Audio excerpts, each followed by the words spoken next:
Shalom, selamat malam Bapak Ibu, Saudara-saudari yang dikasihi Tuhan. Kita kembali melanjutkan pembahasan kita untuk pendalaman Alkitab. Kita sudah sampai di Matius 21 ayat 18 sampai 32. Baik Bapak Ibu, kita akan membaca ayatnya terlebih dahulu. Pada pagi hari dalam perjalanannya kembali ke kota, Yesus merasa lapar.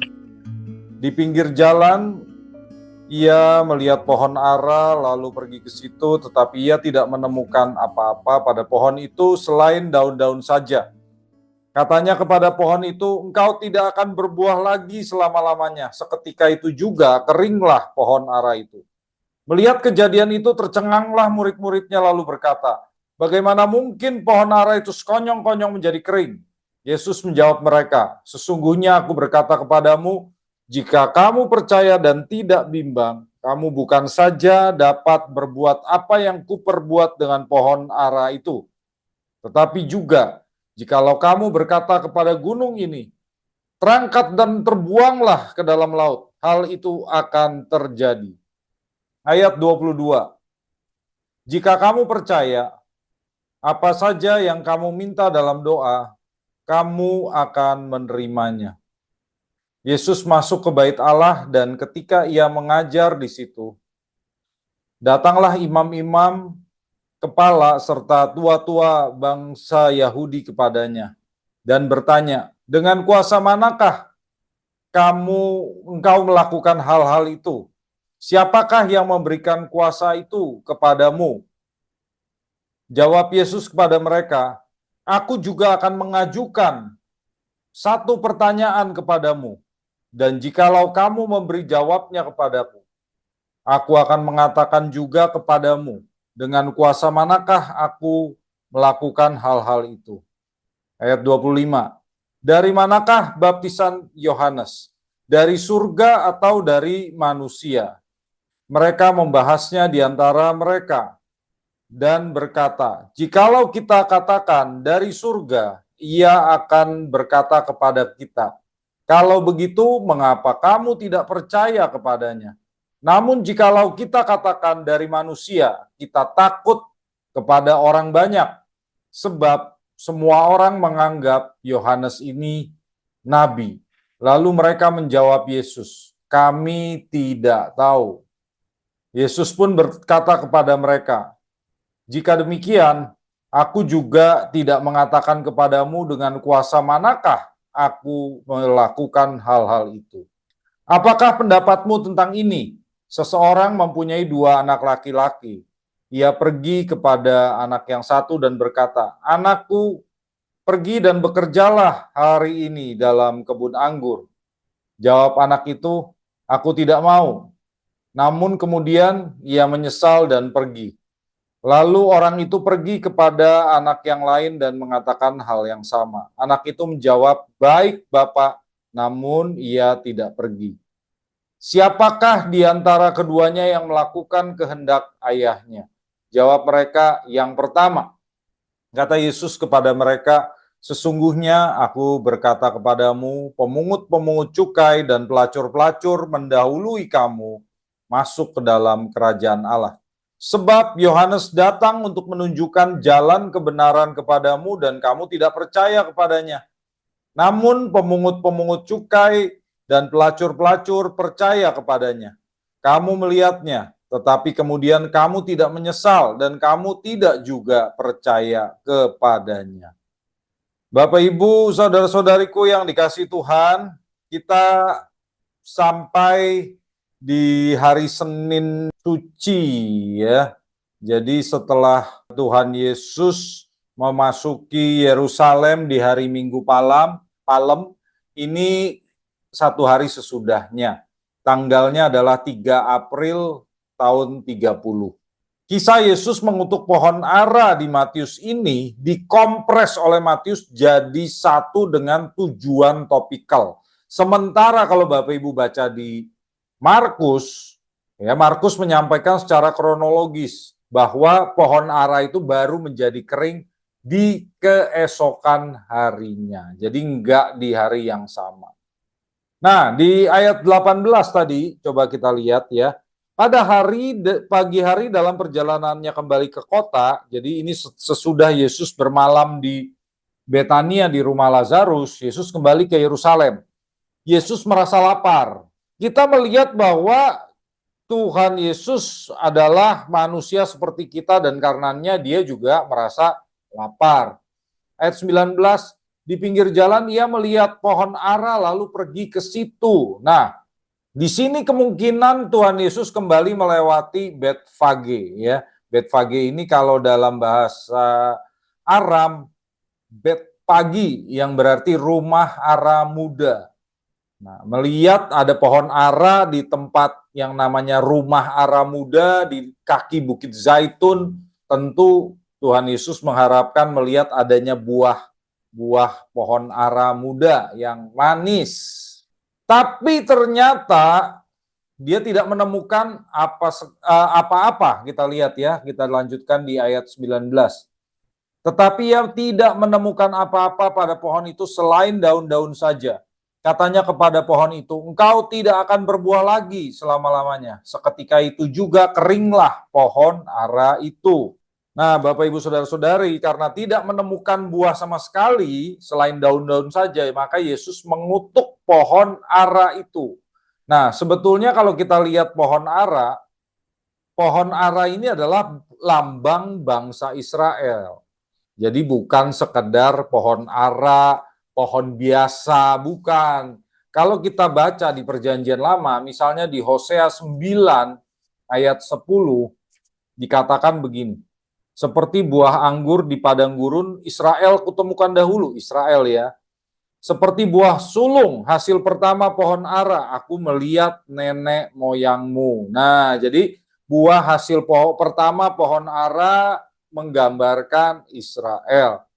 Dan juga Perjanjian Lama menggambarkan Israel sebagai buah ara yang baik. Seperti kita dapat baca di Yeremia 24 ayat 5. Yeremia 24 ayat 5. Beginilah firman Tuhan Allah Israel, sama seperti buah ara yang baik ini, demikianlah demi kebaikannya akan kuperhatikan orang-orang Yehuda yang kusingkirkan dari tempat ini ke pembuangan, ke negeri orang-orang Kasdim. Jadi buah ara yang baik menggambarkan Israel. Tetapi kadang-kadang Israel juga digambarkan sebagai pohon ara yang tidak berbuah. Yeremia 8 ayat 13. Yeremia 8 ayat 13. Aku mau memungut hasil mereka, demikianlah firman Tuhan, tetapi tidak ada buah anggur pada pokok anggur, tidak ada buah ara pada pohon ara, dan daun-daunan sudah layu. Sebab itu apa yang kuberikan kepada mereka akan lenyap dari mereka. Maka pohon ara sekali lagi bukan pohon biasa, tetapi melambangkan Israel. Dengan demikian, pohon ara yang tidak berbuah ini melambangkan orang Yahudi yang taat beragama tapi tidak berbuah secara rohani. Mereka taat beragama, mereka rajin beribadah mengikuti hukum Taurat, tapi hasilnya secara rohani nggak ada. Tidak ada buahnya. Buktinya mereka menyimpangkan tujuan bait Allah. Mereka malah berdagang di bait Allah. Itu membuktikan bahwa mereka tidak berbuah secara rohani, mereka tidak tahu buah bait Allah itu tujuannya apa. Dan mereka menolak Yesus sebagai Mesias. Buat mereka Yesus itu pembuat onar. Itulah yang dilambangkan oleh Tuhan Yesus dan dikutuk oleh Tuhan Yesus. Ayat 20. Karena pohon aranya dikutuk langsung jadi kering ya. Melihat kejadian itu tercenganglah murid-muridnya lalu berkata, bagaimana mungkin pohon ara itu sekonyong-konyong menjadi kering? Wah, langsung kering. Saudara, pohon ara menjadi kering. Ya, langsung dikutuk Yesus langsung jadi kering. Tadinya berbuah langsung daunnya rontok semua. Ini melambangkan bahwa yang namanya ciptaan Tuhan harus berfungsi sesuai dengan tujuannya diciptakan. Kalau tidak, ya Tuhan dapat mengutuknya. Kalau ciptaan Tuhan tidak berfungsi, Tuhan bisa mengutuknya. Maka, apa artinya ini dengan kita. Kalau kita adalah ciptaan Tuhan, ya saya kira semua kita mengaku ciptaan Tuhan, tidak ada yang tidak mengaku. Maka kita harus melakukan kehendak-Nya. Itu yang pertama. Kedua, karena Tuhan mau kita bersekutu dengannya, ya kita harus melakukannya. Dan terakhir, kita pun seperti pohon ara harus menghasilkan buah kehidupan. Kalau tidak ada buahnya, jadi kering loh. Kalau nggak ada buahnya jadi kering ntar. Ya, jadi ini bukan sekedar cerita tetapi melambangkan sesuatu, saudara. Ayat 21, ya, murid-murid kan bertanya, mana mungkin bisa konyong-konyong jadi kering. Nah, apa kata Yesus? Ayat 21. Yesus menjawab mereka, sesungguhnya aku berkata kepadamu, jika kamu percaya dan tidak bimbang, kamu bukan saja dapat melakukan apa yang kulakukan terhadap pohon ara ini, tetapi juga jika kamu berkata kepada gunung ini, terangkat dan terbuanglah ke dalam laut, hal itu akan terjadi. Saudaraku yang dikasihi Tuhan, di sini yang namanya percaya dan tidak bimbang itu apa sih? Percaya itu bukan hanya percaya di otak gitu ya. Jangan sampai kita melihat percaya itu, ya aku percaya Yesus itu anak Allah gitu. Bukan cuma itu, saudara. Tetapi bagi orang Yahudi, percaya adalah penyerahan diri. Jadi kita mempercayakan diri kita kepada Tuhan yang kita percayai. Itu baru namanya percaya.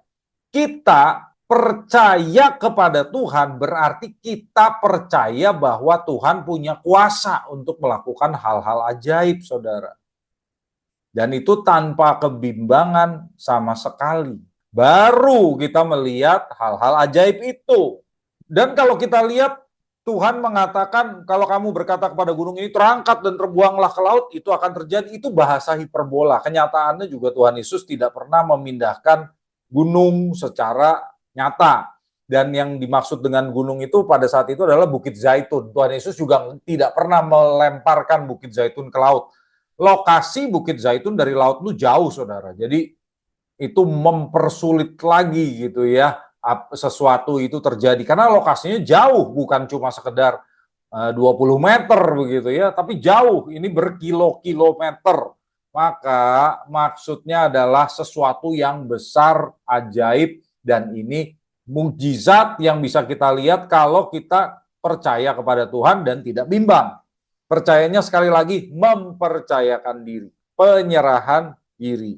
Berarti apa yang kita lihat dari ayat ini, saudara?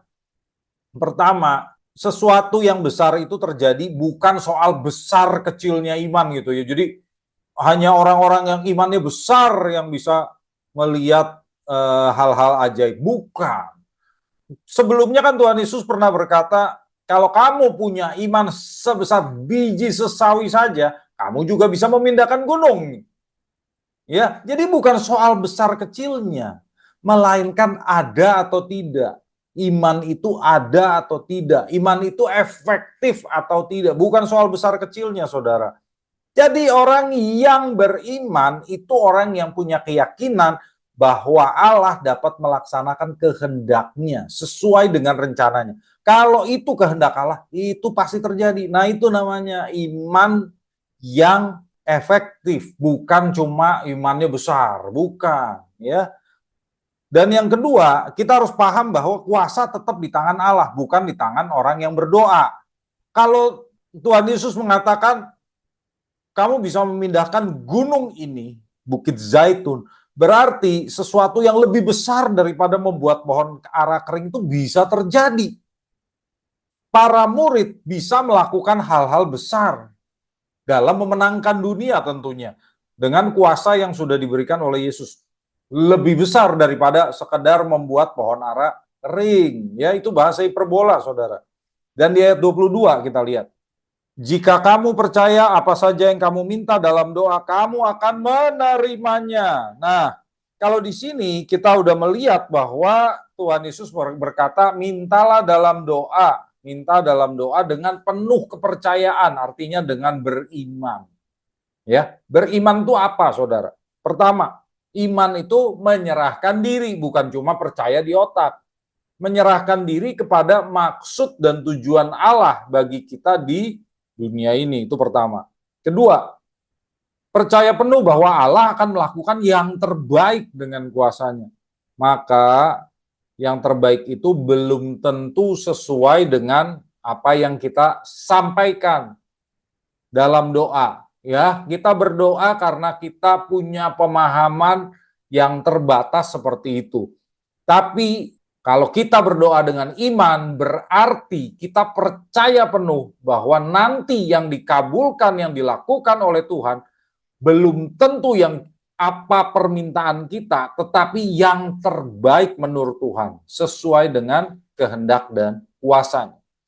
Dan orang yang beriman, pasti, saya katakan pasti, tidak akan meminta sesuatu yang tidak dikehendaki oleh Allah. Ya, makanya kita lihat aja di Alkitab, tidak pernah kan orang-orang meminta Tuhan jadikan aku orang kaya gitu ya, secara langsung gitu ya, instan, nggak ada seperti itu saudara ya. Orang tidak akan meminta sesuatu yang tidak dikehendaki oleh Allah, karena dia menyerahkan dirinya kepada Allah, iman, baru itu terjadi. Jadi nggak ada orang meminta sesuatu untuk kepentingan dirinya sendiri, karena yang dilakukannya jika dia beriman adalah meminta sesuai kepentingan Tuhan tentunya. Dan kita bisa simpulkan di sini proses untuk melihat mujizat Tuhan itu apa jadinya. Ya, seperti yang tadi kata Tuhan Yesus, gunung bisa pindah. Nah, prosesnya apa? Satu, percaya Allah sanggup. Jadi jangan sampai kita nggak percaya. Kalau kita nggak percaya, ya nggak mungkin terjadi, saudara. Hal-hal besar itu nggak mungkin terjadi kalau kita tidak percaya. Kedua, minta dalam doa. Betul ya, minta dalam doa. Ketiga, meyakini bahwa Tuhan akan melakukan kehendaknya, bukan melakukan kehendak kita, ya, kehendak Tuhan. Dan keempat, kita lihat hasilnya. Jadi hasilnya adalah yang terbaik sesuai kehendak Tuhan, bukan kehendak kita, saudara. Oke, di ayat 23 Yesus kembali masuk ke bait Allah. Ya, Yesus kembali masuk ke bait Allah. Di sini kemungkinan ini sudah terjadi di hari Selasa, bukan hari Senin lagi. Jadi sudah di hari Selasa tanggal 4 April tahun 30. Di sini dikatakan Yesus masuk ke bait Allah dan ketika ia mengajar di situ, nah di mana Yesus mengajar? Di sini para ahli mengatakan bahwa Yesus mengajar di pelataran orang-orang bukan Yahudi, yaitu di sini. Di sini orang-orang non-Yahudi boleh masuk. Orang Roma, orang Afrika itu boleh masuk sini. Tetapi kalau sudah pagar yang rendah ini, nah di pelataran ini hanya orang Yahudi yang boleh masuk. Ini pelataran wanita, perempuan Yahudi boleh masuk sampai sini. Dan yang di dalam sini hanya laki-laki yang boleh masuk. Ya, jadi Tuhan Yesus kemungkinan ngajarnya di sini. Ya, di sini orang-orang non-Yahudi masih bisa masuk. Apa yang dikatakan oleh para pemuka agama Yahudi? Imam-imam kepala serta tua-tua bangsa Yahudi datang kepadanya dan bertanya, dengan kuasa manakah engkau melakukan hal-hal itu? Siapakah yang memberikan kuasa itu kepadamu? Ya, Bapak Ibu. Para pemuka agama Yahudi yang ada di sini bukan orang-orang yang biasa bertemu Yesus. Ini orang-orang yang memang adanya di Yerusalem. Yesus kan biasanya di Galilea dan di luar dari bait Allah, ya. Biasanya Tuhan Yesus bertemu dengan orang-orang Farisi. Kalau yang di ayat ini bukan orang Farisi, kita lihat ya. Mereka imam-imam kepala dan tua-tua bangsa Yahudi yang memang tugasnya di bait Allah. Jadi mereka bukan orang yang biasa bertemu Yesus. Ini pemuka agama yang lain lagi. Nah, mereka tanya kepada Yesus, "Hei, kamu melakukan itu dengan kuasa mana? Kuasa siapa?" Loh, kok bisa bertanya begitu? Karena kan mereka lihat Yesus bukan imam. Yesus ini bukan imam, bukan orang Farisi, bukan ahli Taurat. Dengan kata lain, berdasarkan standar mereka, Yesus ini bukan siapa-siapa, tapi kok berani ya melakukan hal-hal itu. Apa tuh hal-hal itu? Pertama, apa yang dilakukan Yesus pada hari Senin, yaitu mengganggu kegiatan jual beli di Bait Allah. Dia mengobrak-abrik meja jual beli, dibongkar semua, orang-orang diusir. Kok berani Yesus melakukan itu? Dengan kuasa siapa, kata mereka. Yang kedua, sesudah melakukan itu kan Yesus menyembuhkan orang-orang sakit. Dan yang ketiga, Yesus mengajar di Bait Allah. Pakai otoritas siapa? Jadi Bapak Ibu bacanya jangan kuasa yang ajaib begitu, bukan kuasa ajaib. Otoritas siapa yang kamu melakukan ini, siapa yang memberi hak buat kamu untuk melakukannya. Itu maksudnya ya. Jadi bukan pakai kuasa Tuhan atau kuasa setan, bukan. Siapa yang kasih kamu otoritas untuk melakukan hal-hal ini.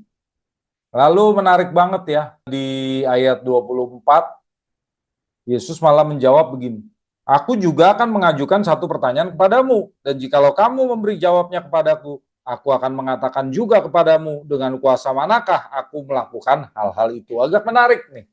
Yesus mengikuti pola debat para rabi Yahudi. Jadi Yesus nggak jawab, oh aku pakai kuasa Tuhan. Enggak, dia nggak begitu caranya.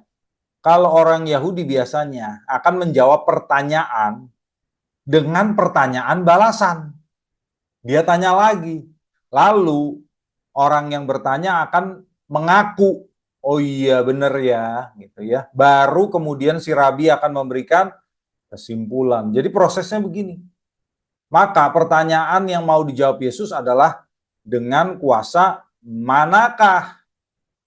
Yesus jawab, oke, aku kasih pertanyaan buat kamu. Dari mana baptisan Yohanes? Oke, ayat 25. Dari manakah baptisan Yohanes? Dari surga atau dari manusia? Cuma begitu aja, simple, kata Yesus. Kenapa Yesus pakai pertanyaan baptisan Yohanes, saudara? Karena otoritas yang digunakan oleh Yohanes Pembaptis itu penting, karena Yohanes Pembaptis itu adalah pendahulu Mesias, dan Yohanes Pembaptis melakukan berbagai hal besar tidak pakai izin dari pemuka agama. Maka kalau mereka bisa jawab otoritas Yohanes Pembaptis dari mana, Yesus akan bilang, oke, aku sama dengan Yohanes. Maunya Yesus begitu. Kalau Bapak Ibu lihat di sini, Tuhan Yesus berkata, dari surga atau dari manusia itu kuasanya yang dipakai oleh Yohanes Pembaptis. Otoritasnya dari surga atau dari manusia. Dari surga itu bukan surganya, tapi dari Allah maksudnya ya. Karena pemuka agama Yahudi sering menggunakan kata surga untuk menggantikan nama Allah.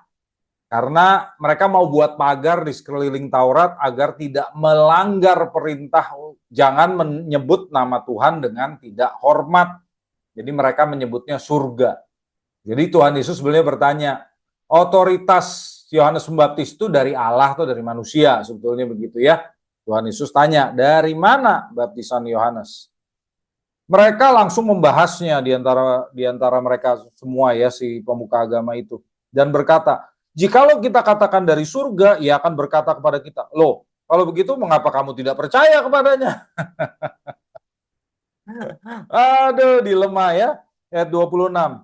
Namun jikalau kita katakan dari manusia, kita takut kepada orang banyak karena semua orang menganggap Yohanes ini nabi. Jadi Tuhan Yesus sengaja bikin dilema.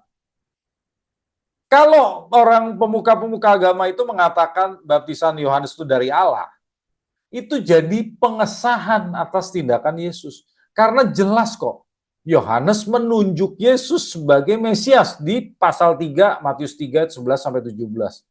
Jadi kalau Yohanes ini dapat otoritas dari Allah sebagai nabi, dan Yohanes menunjuk Yesus sebagai Mesias, berarti benar-benar Yesus itu Mesias. Nah, mereka kan nggak mau mengaku Yesus itu Mesias. Jadi mereka nggak mau jawab otoritasnya Yohanes itu dari Allah. Karena kalau benar dari Allah, ya Yesus itu Mesias. Dan Yesus juga dapat otoritas dari Allah. Tapi kalau mereka mengatakan baptisan Yohanes itu dari manusia, bukan dari Allah, orang banyak yang berkumpul yang mendengar Yesus lagi mengajar itu bisa melawan mereka. Wah, Yohanes tuh nabi, kalian kurang ajar gitu ya. Sehingga bisa terjadi kerusuhan di bait Allah. Mereka sendiri akan menjadi bahaya buat mereka sendiri. Karena Romawi nanti menganggap tuh pemimpin-pemimpin agama ini nggak mampu mengendalikan umat, rusuh. Jadi mereka juga nggak berani berkata begitu. Maka apa jawab mereka, saudara? Ayat 27. Lalu mereka menjawab, kami tidak tahu.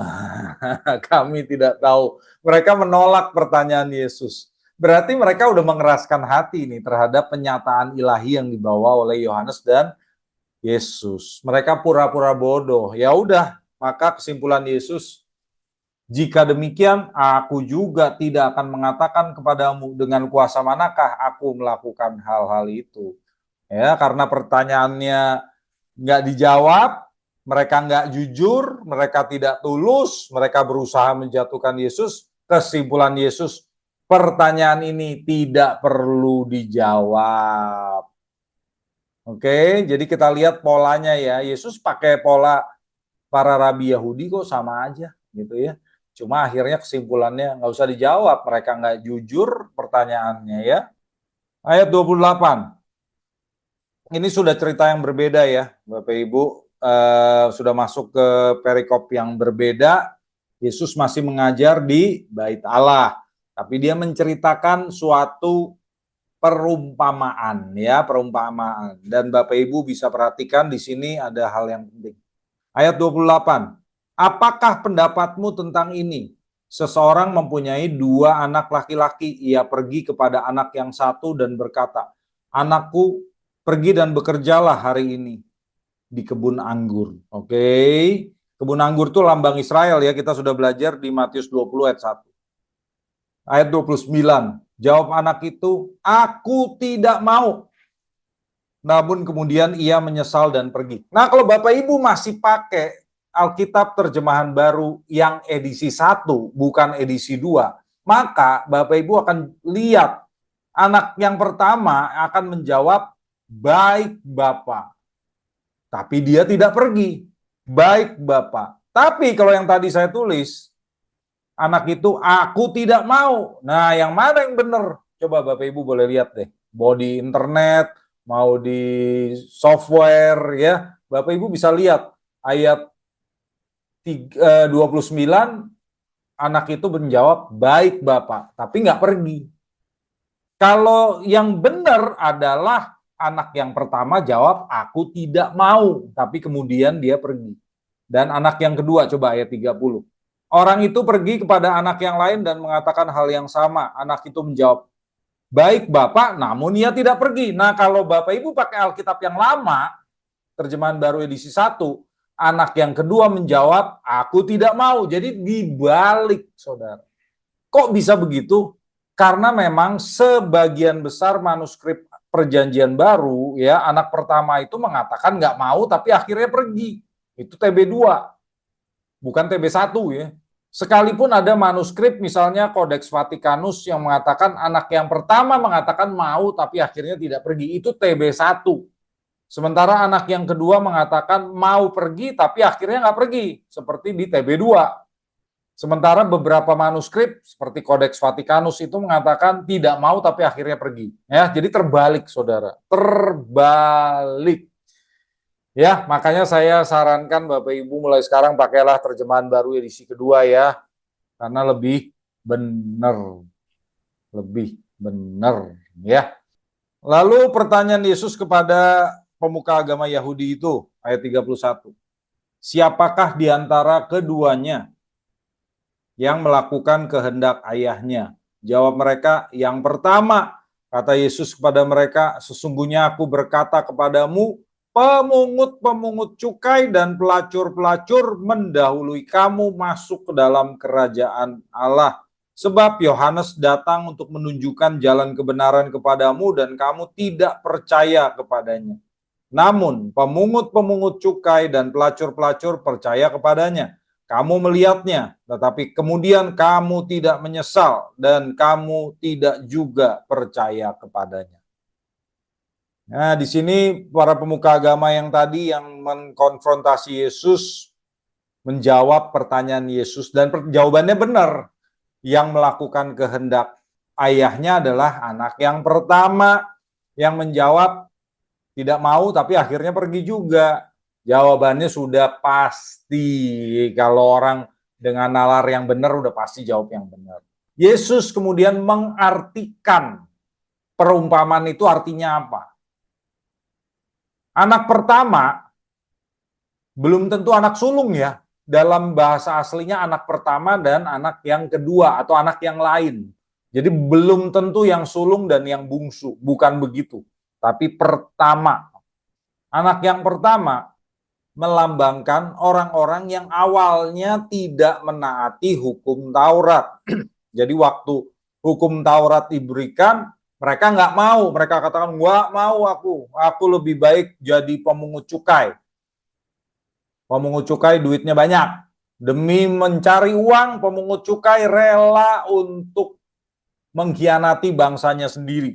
Pemungut cukai rela untuk cari untung dari menipu bangsanya sendiri. Itu kan jahat, saudara. Makanya Tuhan Yesus berkata, pemungut cukai yang memang nggak taat hukum Taurat.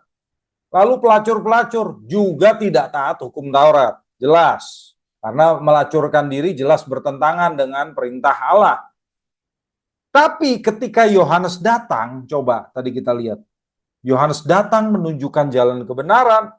Para pemungut cukai, para pelacur menyambut berita jalan kebenaran tersebut. Dan mereka bertobat.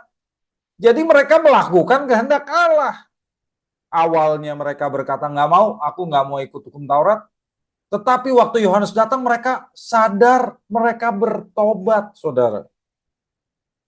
Tapi anak kedua itu melambangkan para pemuka agama yang dari dulu selalu menaati hukum Taurat. Jadi ketika si ayahnya ini berkata, ayo kamu kerja. Iya, baik Bapak, gitu ya. Nah, itu melambangkan mereka menaati hukum Taurat. Tapi ketika Yohanes Pembaptis datang menyampaikan jalan kebenaran, mereka menolaknya. Mereka menolak berita jalan kebenaran yang dibawa oleh Yohanes. Mereka tidak mau bertobat. Kenapa? Aku sudah suci, aku sudah hidup benar. Buat apa aku bertobat? Aku tidak berdosa. Ngapain aku bertobat? Aku sudah hidup sesuci-sucinya. Dalam perkataanku, dalam perbuatanku, aku sudah benar. Apa Yohanes memperkenalkan juru selamat? Aku nggak butuh juru selamat, aku sudah benar. Makanya jadi mereka tidak selamat. Mereka tidak melakukan kehendak Allah. Karena Yohanes memperkenalkan Yesus sebagai Mesias dan mereka menolak. Maka ketaatan kepada Allah dibuktikan dengan iman dan pertobatan. Bukan cuma mengaku beriman seperti orang-orang pemuka agama itu, tapi nggak mau bertobat. Orang harus bertobat, menyadari dirinya memang berdosa, saudara. Maka dari sini apa yang bisa kita pelajari? Yang pertama, buah. Perumpamaan tentang pohon ara yang tidak berbuah. Itu menyatakan bahwa taat beribadah itu nggak ada gunanya kalau tidak ada buah-buah kehidupannya, saudara. Rajin ke gereja, melayani, berkhotbah, tapi nggak ada buahnya ya percuma, saudara. Nah, Tuhan pasti menuntut buah. Karena sesuatu yang berdaun tapi tidak berbuah, tidak ada gunanya di hadapan Tuhan. Makanya Tuhan mengutuknya. Gereja, pribadi, bangsa yang nggak berbuah itu tidak ada gunanya di hadapan Tuhan. Karena Tuhan menempatkan kita di dunia ini untuk menghasilkan buah baginya. Bangsa Israel nggak berbuah, ya makanya dikutuk gitu oleh Tuhan Yesus. Secara keseluruhannya mereka itu nggak berbuah. Pohon ara itu melambangkan Israel. Gereja juga begitu. Kalau gerejanya tidak berbuah, sama nasibnya. apalagi pribadi kita. Kalau kita hidupnya selalu beribadah, rajin ke gereja, ya saleh, ngomongnya selalu benar, tapi nggak ada buahnya. Buahnya apa? Kehidupan yang menyenangkan hati Tuhan. Buah roh, ada atau tidak?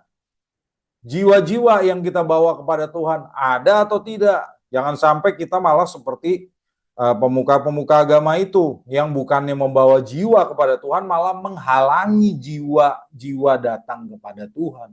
Itulah yang nggak berbuah. Baik, kalau ada pertanyaan boleh ditulis di chat box ya. Kedua, iman. Para murid tadi bertanya, kok bisa sih Tuhan Yesus langsung mengutuk pohon ara dan pohon ara itu kering? Nah, di sini kita belajar bahwa iman itu bukan percaya bahwa apa yang kita doakan pasti akan terkabul, bukan. Tapi melainkan kita percaya bahwa Allah dapat melaksanakan kehendaknya. Karena apa yang terjadi dengan pohon ara itu kan simbol bagi Israel, bukan sekadar kejadian biasa. Jadi iman yang benar adalah percaya Allah dapat melaksanakan kehendaknya, sekalipun kelihatannya tidak mungkin. Nah, itu baru namanya iman. Tapi bukan apa yang saya inginkan, saya kehendaki pasti tercapai. Nah, bukan begitu. Orang yang beriman tidak akan meminta sesuatu yang tidak dikehendaki oleh Allah. Karena dia menyerahkan dan mempercayakan dirinya kepada Tuhan. Maka dia tidak akan meminta sesuatu yang dikehendaki oleh Allah. Dan orang yang beriman, waktu dia berdoa dengan imannya, pasti dijawab Allah. Oh pasti? Iya Pak. Bapak Ibu, saya yakin orang yang berdoa dengan iman, pasti doanya dijawab. Tapi jawaban Tuhan itu sesuai dengan hikmatnya, sesuai dengan pengertiannya yang terbaik. Jadi Tuhan akan menjawab sesuai dengan kehendaknya dan akan mewujudkan yang terbaik untuk kondisi tersebut. Bukan selalu seperti keinginan kita, ya. Jadi jangan sampai kita berkata, doa saya nggak dijawab Tuhan. Loh, mungkin buat Tuhan karena dia maha tahu, dia tahu yang terbaik bukan itu. Dia berikan yang terbaik. Menurut pandangan Tuhan, itulah yang terbaik karena dia yang hikmatnya tidak terhingga, saudara. Dan terakhir, kerendahan hati. Jangan sampai kita seperti orang-orang pemuka agama ya, tua-tua dan imam-imam kepala yang berkonfrontasi dengan Yesus dalam kisah yang tadi kita baca. Karena di hadapan Tuhan yang penting itu bukan hidup sesuci-sucinya, saudara. Agama lain, orang-orang agama lain juga berusaha hidup sesuci-sucinya. Apakah mereka selamat? Loh, belum tentu. Belum tentu. Kenapa? Buat Tuhan yang penting bukan sesuci-sucinya, melainkan serendah-rendahnya. Jadi beda ya, orang Kristen tuh bukan hidup sesuci-sucinya, nanti jadi seperti pemuka agama Yahudi tadi. Orang Kristen harus hidup serendah-rendahnya, sehumble-humblenya, sehingga dia menyadari keberdosaannya. Ya Tuhan, aku orang berdosa, kasihanilah aku orang berdosa ini. Itu kan doanya pemungut cukai. Ya, orang Kristen harusnya berdoanya begitu. Orang Kristen harus menyadari ketidakmampuannya. Tuhan, aku tidak bisa melakukan apa-apa tanpa Engkau. Aku tidak bisa menyelamatkan diriku sendiri tanpa Engkau. Ya, itu harusnya doa orang Kristen. Jangan kita berdoa, Tuhan, aku sudah suci, aku pantas diselamatkan. Itu seperti doa orang Farisi, saudara. Ya, bukan begitu. Orang Kristen harus menyadari aku tidak mampu melakukan apa-apa. Dan bertobat setiap hari. Kita menyadari kita orang yang tidak sempurna. Kita ini bukan orang-orang yang sudah sempurna. Kita orang yang tidak sempurna. Maka kita harus bertobat setiap hari. Dan Tuhan Yesus mengatakan, seperti itulah pemungut cukai dan pelacur-pelacur menyambut berita kebenaran yang dibawa oleh Yohanes. Mereka dengan rendah hati mendengarkan apa yang disampaikan oleh Yohanes dan mereka bertobat. Jangan seperti para pemuka agama yang fokusnya hidup suci, hidup suci, hidup suci. Sehingga menolak Yohanes Pembaptis, menolak Yesus. Padahal Yohanes Pembaptis itu membawa otoritas ilahi dan Yesus juga membawa otoritas ilahi dan jalannya disiapkan oleh Yohanes. Maka fokus kita sebagai orang Kristen sekali lagi bukan hidup berusaha hidup sesuci-sucinya. No, tapi kita berusaha hidup serendah-rendahnya. Artinya mengakui kita tidak mampu. Kalau seperti itu bukannya lalu hidup suci nggak penting. Bukan. Kita tetap hidup suci, kita tetap bertanggung jawab. Tetapi kita sadar, saya hidup suci bukan supaya saya diselamatkan. Bukan. Saya hidup suci karena saya menerima anugerah keselamatan dari Tuhan. Dan saya membalas anugerah keselamatan itu dengan kesucian dan melakukan kehendak Tuhan. Tapi saya diselamatkan oleh anugerah, bukan usaha saya sendiri. Saya diselamatkan bukan karena saya berusaha hidup sesuci-sucinya. Ya, jadi fokusnya harus benar. Baik Bapak Ibu, itu yang bisa saya sampaikan untuk kesempatan hari ini dan kita masuk ke ruang tanya jawab. Baik. Ya, sudah ada di chat. Ardika ya, selamat malam Ardika. Izin tanya Pak, kalau dari Markus 11 ayat 13 dikatakan bukan musim buah ara. Betul. Mengapa Tuhan mengutuk pohon tersebut kalau memang belum waktunya? Ya, ini sebetulnya yang kita perlu pahami, musim buah ara itu adalah musim buah ara yang matang. Ya, jadi memang buah ara itu buah musiman. Dan dalam bahasa Ibrani ada 3 kata ya yang bisa diterjemahkan buah ara. Musim buah ara itu dalam bahasa Ibrani musim te'ena. Te'ena itu dalam bahasa Arab tin. Saudara-saudari kita umat Islam kan mengatakan buah ara itu buah tin. Jadi belum musim buah tin, te'ena. Bukan musim buah te'ena, artinya buah ara yang matang. Tapi buah ara sudah bisa dinikmati dalam keadaan muda, namanya bikura. Bikura ya, itu buah ara yang masih muda. Nah, jadi di luar musim pohon ara itu akan menghasilkan buah ara yang disebut bikura. Itu yang di luar musim, tapi manis ya. Kalau Bapak Ibu baca di Perjanjian Lama ada yang dikatakan begitu, buah bikura yang aku sukai. Jadi banyak orang yang suka mencari buah bikura itu. Kalau ciri-cirinya pohon ara sudah berdaun, itu harusnya ada bikura, ya. Dan kemudian satu lagi pak. Pak itu buah ara yang masih hijau. Nah, itu yang menjadi nama tempat Betfage. Maka sebetulnya Tuhan Yesus di sini mengharapkan melihat buah ara yang di luar musim, yaitu bikura. Tapi ternyata nggak ada juga gitu. Ya, jadi Tuhan Yesus bukannya bodoh, nggak tahu itu musim buah ara, bukan. Dia mencari buah ara yang di luar musim. Ya, jadi memang kalau lagi musim buah ara itu kelihatan dari jauh juga kelihatan pohonnya banyak buahnya. Tapi kalau buah ara yang di luar musim itu jarang-jarang tapi ada. Jadi Tuhan Yesus mencari buah ara yang di luar musim, bukan yang di dalam musimnya. Ya, gitu ya Hardika ya. Baik, ada yang mau ditanyakan lagi Bapak Ibu, silakan. Dari Diki, Pak Mak menjawab soal hidup suci. Di kitab Wahyu ada tertulis bahwa kita akan diadili menurut perbuatan kita. Dihakimi di sini untuk menentukan keselamatan atau untuk menentukan upah kita di surga atau bagaimana ya Pak Mak? Ya, terima kasih Diki. Ya, betul. Kalau di Alkitab kita selalu dikatakan diadili menurut perbuatan kita. Tapi yang dimaksud itu apa sih? Perbuatan kita itu bukan perbuatan harus sesuci-sucinya baru diselamatkan. Bukan. Bukan begitu. Kita lihat Yohanes 6 ayat 28 dan 29. Ya, saya bacakan buat saudara-saudari ya. Lalu kata mereka kepadanya, apakah yang harus kami perbuat?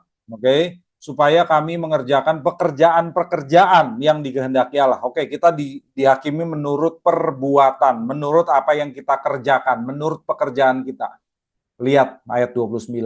Jawab Yesus kepada mereka, inilah pekerjaan yang dikehendaki Allah, yaitu hendaklah kamu percaya kepada Dia yang diutus Allah. Jadi apa itu? Tuhan akan menghakimi kita berdasarkan apakah kita menerima Kristus, ya, perbuatan kita itu adalah apakah kita berserah, menyerahkan diri, mempercayakan diri kepada Kristus, atau mempercayakan diri dengan usaha kita sendiri. Kalau kita mempercayakan diri kepada Kristus, perbuatan itulah yang menyelamatkan kita. Tapi kalau kita mengandalkan kesucian hidup kita, maka perbuatan itu tidak menyelamatkan kita. Jadi kita harus ngerti apa yang dimaksud dengan perbuatan, gitu ya. Perbuatan itu percaya. Kalau kita berbuat dan percaya melakukan kehendak Bapa, maka kita selamat. Gitu loh. Jadi bukan kesucian hidup sesuci-sucinya. Gitu ya Diki ya. Kita lanjut ya dari Pak Toto. Pak Mak, bagaimana dengan karena itu haruslah kamu sempurna sama seperti Bapamu di surga adalah sempurna. Itu konteksnya apa? Baik, ini juga ya yang kita bahas. Tuhan Yesus berkata di Matius 5 ayat 48, yaitu khotbah di bukit. Haruslah kamu sempurna sama seperti Bapamu yang di surga sempurna. Nah, maksudnya haruslah kamu sempurna itu adalah kesempurnaan itu memang sesuatu yang diperjuangkan seumur hidup kita. Jadi apa yang diajarkan oleh Tuhan Yesus dalam khotbah di bukit, jikalau kita melakukannya, semua apa yang ada di khotbah di bukit, misalnya berbahagialah orang yang miskin di hadapan Allah, gitu ya, berbahagialah orang yang suci hatinya. Nah, yang dimaksud dengan kesempurnaan itu adalah apa yang diajarkan itu dalam khotbah di bukit itu. Melakukan itu sempurna. Jadi bukan sempurnanya itu sempurna absolut, tetapi sempurna berdasarkan penerimaan kita terhadap apa yang diajarkan oleh Tuhan Yesus. Nah, apakah kita sanggup melakukannya segera? Ya nggak sanggup juga kita. Makanya itu harus diperjuangkan di seumur hidup kita sampai kita mati nanti. Ya, nggak ada kata berhenti untuk berjuang hidup dalam kesempurnaan. Tetapi kalau itu tidak berkata kalau kamu nggak sempurna maka kamu nggak selamat, ya tentunya nggak begitu ya. Tuhan juga tidak seperti itu, karena Tuhan kita adalah Tuhan yang baik, Tuhan yang murah hati, dan Tuhan yang beranugerah.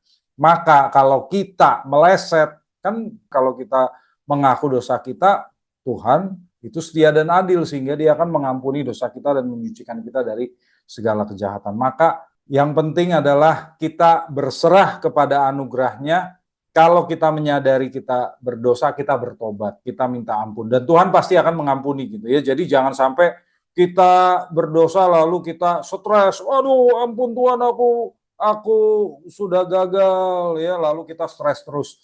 Kalau kita mengaku dosa kan Tuhan mengampuni. Ya udah, kita juga harus mengampuni diri sendiri. Jangan sampai kita tidak mengampuni diri sendiri dan hasilnya kita hidup dalam tekanan ya. Nggak boleh begitu juga. Jadi kalau Tuhan mengampuni, ya kita harus mengampuni diri kita sendiri. Kesempurnaan sesuatu yang harus dikejar seumur hidup kita. Tetapi bukan berarti itu dituntut kita lakukan sekarang juga. Nggak ada itu ya. Jadi itu sepanjang umur hidup kita. Dan itu bukan berarti kalau kita meleset lalu kita binasa. Nggak ada ajaran seperti itu ya. Oke, dari Diki. Pak Mark melanjutkan Pak Toto, kira-kira yang benar nggak seperti ini? Dengan pertobatan yang kita lakukan, maka kita akan disempurnakan yang dimaksud itu. Jadi karena anugerahnya yang menyempurnakan kita. Ya, ini ada betulnya gitu ya Diki ya, karena anugerah itu selalu memproses kita untuk makin sempurna. Ya, itu betul. Dan kesempurnaan, kapan kita mencapai kesempurnaan? Ya ketika kita dipanggil pulang. Itu sebetulnya sih yang dimaksud begitu ya. kita dipanggil pulang ya kita akan mencapai kesempurnaan itu. Tapi bukan cuma itu sebagai suatu fakta yang kita terima, tapi kita harus perjuangkan. Jadi panggilan orang Kristen memang berjuang, betul. Ya, memang kita harus sempurna, iya, amin. Tapi itu kita lakukan di sepanjang umur hidup. Jadi betul, dengan pertobatan kita makin hari makin disempurnakan. Betul, saya setuju dengan apa yang disampaikan oleh. Ada lagi Bapak Ibu? Baik, kalau tidak kita akan berdoa bersama ya, lalu kita akan menutup sesi malam hari ini, pendalaman Alkitab malam hari ini. Bagi saudara-saudari yang terpanggil untuk mendukung pelayanan Elevate dapat memberikan persembahan ke rekening BCA nomor 319 025 1585 atas nama GBI The City Tower. Saudara dapat pula men-scan QR Code yang tampil di layar dengan aplikasi-aplikasi yang mendukung Kris. Terima kasih atas persembahan saudara, Tuhan Yesus memberkati.